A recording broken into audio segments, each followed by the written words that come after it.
Welcome back to the news at 10. The River State government has reiterated its resolve to focus its attention on development programs. Governor Nyesom Wike made this known during the commissioning of the Rumuduru Link Road in Port Harcourt, the River State capital.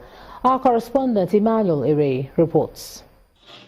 It's a jubilee year for River State, and Governor Nyesom Wike, members of the State Executive Council, join other leaders and the people of Rumuduru community in Obiakpo local government area in road project commissioning, the Eneka Rumuduru Link Road. For the use of our people, for the improvement of economic activities in this area, in the name of God the Father, the Son, and the Holy Spirit.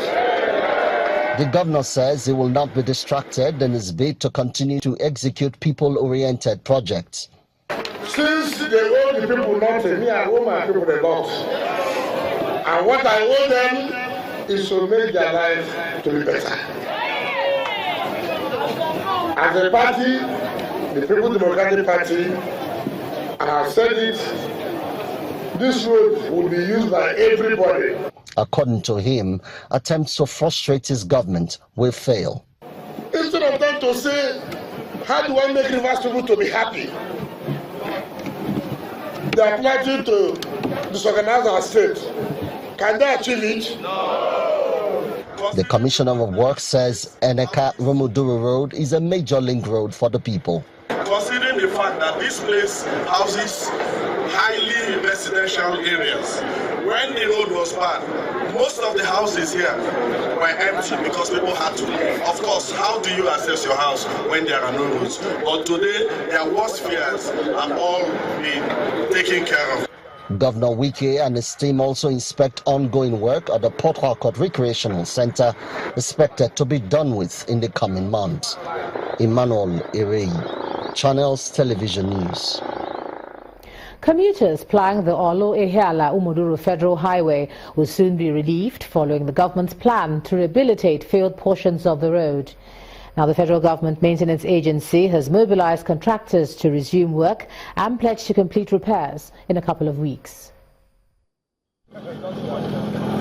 This is the Ihiala-Olu-Umuduru Federal Road in Osu local government area of Imo State.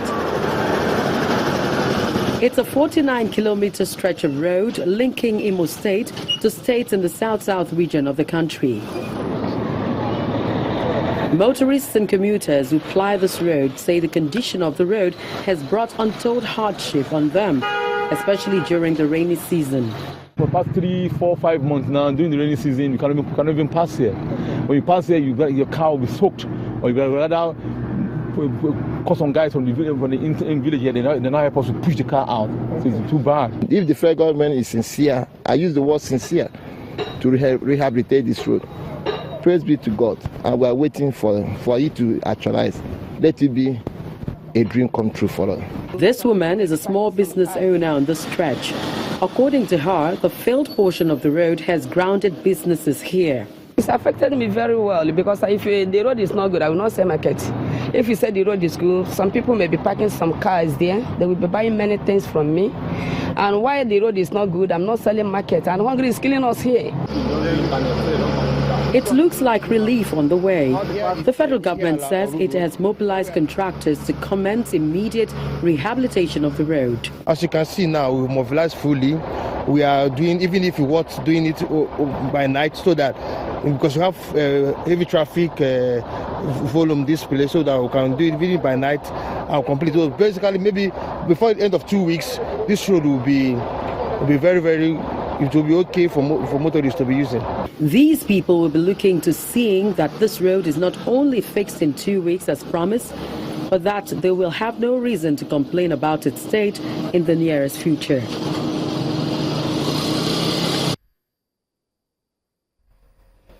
To some aviation matters, the Senate has invited the Minister of Transportation, the Minister of State for Aviation, as well as the Minister of Works to appear before it within 2 days to discuss other options to prevent a total closure of the Nnamdi Azikiwe International Airport, Abuja. The Senate took this decision after Senator Hope Uzodinma drew the attention of the lawmakers to the planned closure of the international airport by the Federal Airports Authority of Nigeria for 6 weeks to repair the runway. Concerned that a complete shutdown of the airport will impact negatively on international trade and related activities with a multiplier effect that can exert further pressure on an already recessed national economy. Aware of the logistics and security challenges, the diversion of airbound flights to Kaduna will throw up, including endangering the lives and properties of international and local air travelers who will be forced to travel by land from Kaduna to Abuja. Aware that major repairs in the past have been carried out without closure of the airport. One more major repair without closure will afford the government the needed time for the construction of a second runway as a permanent solution. In the meantime, the Minister of State for Budget and National Planning, Mrs. Zainab Ahmed, has given the assurance that all funds allocated to the aviation industry in the 2017 budget will be accounted for. She gave this assurance during her facility tour of the Murtala Mohammed International Airport in Ikeja, the Lagos state capital. The minister frowned on the poor state of the facilities at the airport, but gave a strong indication that the airport will soon wear a new look. The arrival side, on the other hand, has seen significant improvement, with processing times of passengers reduced to 45 minutes. A very decent arrival space with several immigration clearing points. But we note that the immigration clearing points are not manned and still causing some delay in the speed of passengers passing through the airport. We have noted the challenges that the airport has, and the Ministry of Budget and National Planning will be working with the Minister of Aviation to mobilize more resources so that the works that are required to be done in the airport are done and completed in good time.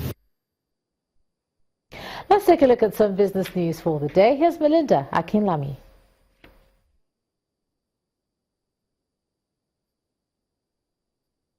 You first. First Bank.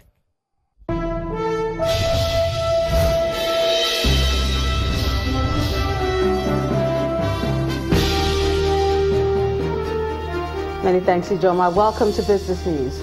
The Speaker of the House of Representatives, Honorable Yakubu Dogara, has assured Nigerians of the commitment of the House to enact laws that will pull the country out of recession in 2017. During his address to welcome lawmakers from the holidays, the Speaker said reforms that will make budgeting process more transparent will be implemented to avoid controversy.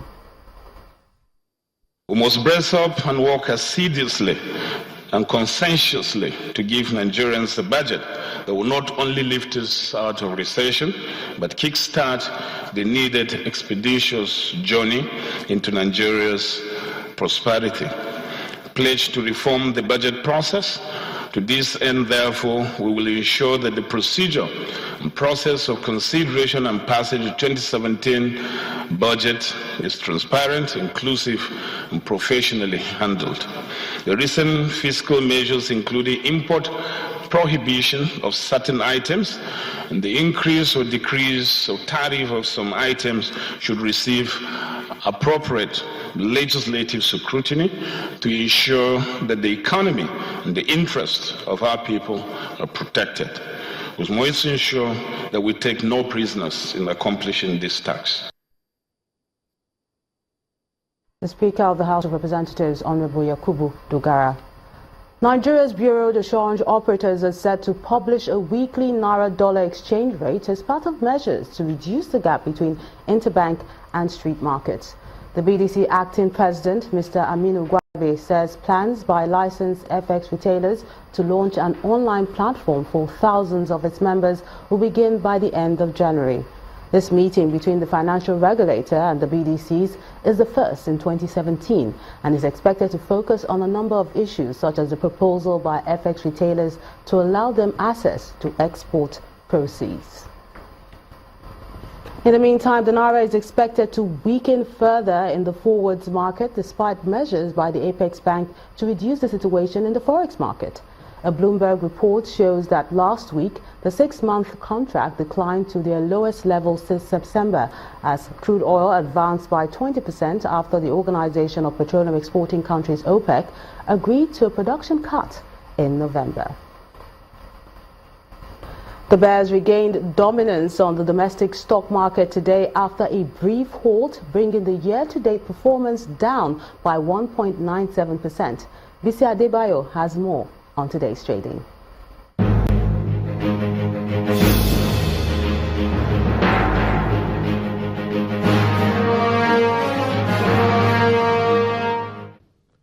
Hello and welcome to the Stock Market Reports.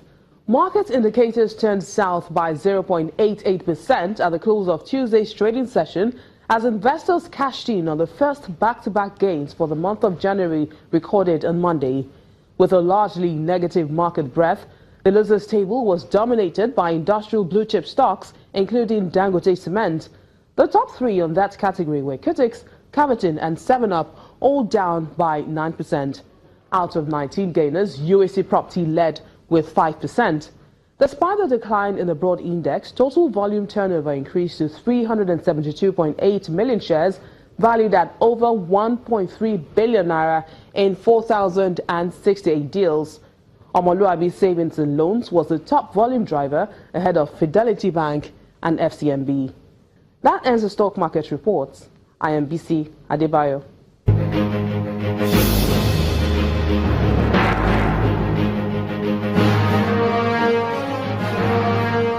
Egypt's stock market crossed the 13,000 level in line with analyst expectations while taking advantage of the falling price of the pound. But let's see how other major markets ended trading on Tuesday.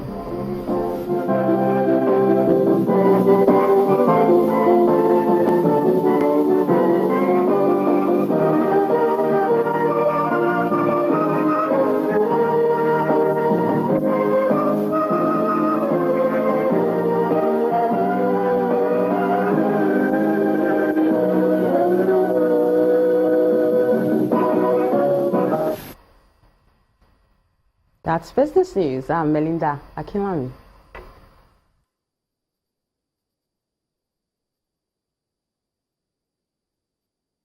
You first. First Bank. The Nigeria Union of Petroleum and Natural Gas Workers has declared a 3-day warning strike ahead of their meeting with representatives of the federal government on Wednesday, January the 11th. The president of the union, Mr. Igwe Echese, told journalists in Abuja that the strike is to press for the implementation of the 2016 agreement reached with oil companies on staff welfare. Tomorrow is our strike day. It's a 3-day symbolic strike action. A meeting is being summoned again on that same day. We were thinking there was someone in meeting before that period, and given a time frame. But here the meeting comes. The outcome of tomorrow's meeting will tell us how we're going to play around this issue. Yes. Now, tomorrow will tell us what happens in terms of how the moderations of this meeting is going to be. But I'll tell you of a truth that is unfortunate that we thought even this action wouldn't have taken place. Because as at the time we gave the ultimatum and we made a press statement, like I did mention, some of the issues we agreed on in the last meeting of May is to be proactive. The government needs to be proactive.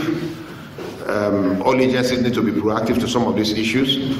And then that is not happening. And here we are, that the action is to take place, and the same day we are going to go on action, a meeting is being summoned to take a decision. And the decision we're taking is to say that action commences tomorrow, but the outcome of the meeting tomorrow will determine the next line of action, if the 3 days full-blown actions will commence or will come into a compromise in suspending the 3 days of symbolic strike action.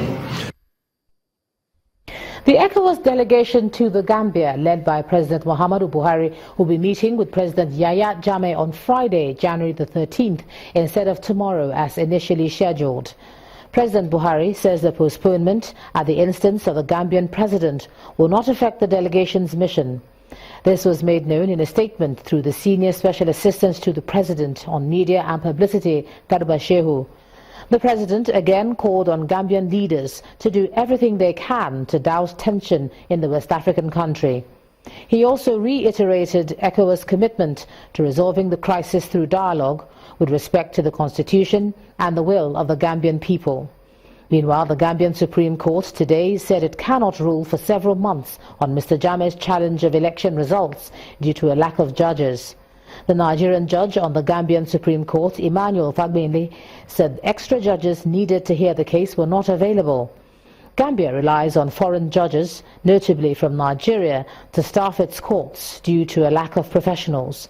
By ECOWAS deadline, President Jammeh has until January the 19th to step down, paving way for Adama Barrow to become the Gambia's new leader.